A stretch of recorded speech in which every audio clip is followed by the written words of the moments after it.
কোটা সংস্কার আন্দোলনের সম্মুখ সারি থেকে নেতৃত্ব দিয়েছেন হাসনাত আব্দুল্লাহ, সার্জিস, নাহিদ আসিফ সহ আরো অনেকে।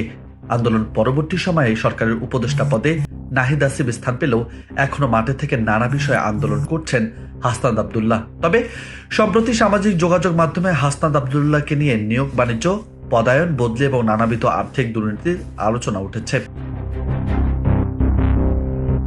তবে বৈষম্য বিরোধী ছাত্র আন্দোলনের আহ্বায়ক হাসনাত আব্দুল্লাহ তার বিরুদ্ধে আনা কথিত দুর্নীতির অভিযোগের জবাবে স্পষ্ট জানিয়েছে তার বিরুদ্ধে কোনো ধরনের দুর্নীতির প্রমাণ থাকলে তা প্রকাশ করার জন্য। বৃহস্পতিবার দিবাগত রাত 12টায় সামাজিক যোগাযোগ মাধ্যম ফেসবুকে একটি পোস্ট দিয়েছেন তিনি।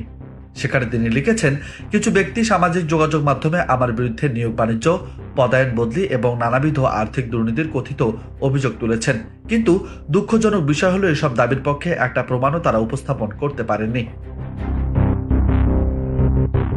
তিনি আরো বলেছেন, আমি স্পষ্টভাবে জানাতে চাই, আমার বিরুদ্ধে আনিত যে কোনো দুর্নীতির অভিযোগ যদি এক টাকারও প্রমাণ উপস্থাপন করা যায়, তা হোক নথি, ভিডিও, অডিও কিংবা কোনো ব্যক্তি নিজে সাক্ষ্য দিয়ে প্রমাণ করেন, তাহলে আমার অনুরোধ থাকবে সেটা আপনারা নির্ভয়ে সামাজিক যোগাযোগ মাধ্যমে প্রকাশ করুন, সংবাদপত্রে প্রচার করুন এবং আমার বিরুদ্ধে মামলা করুন।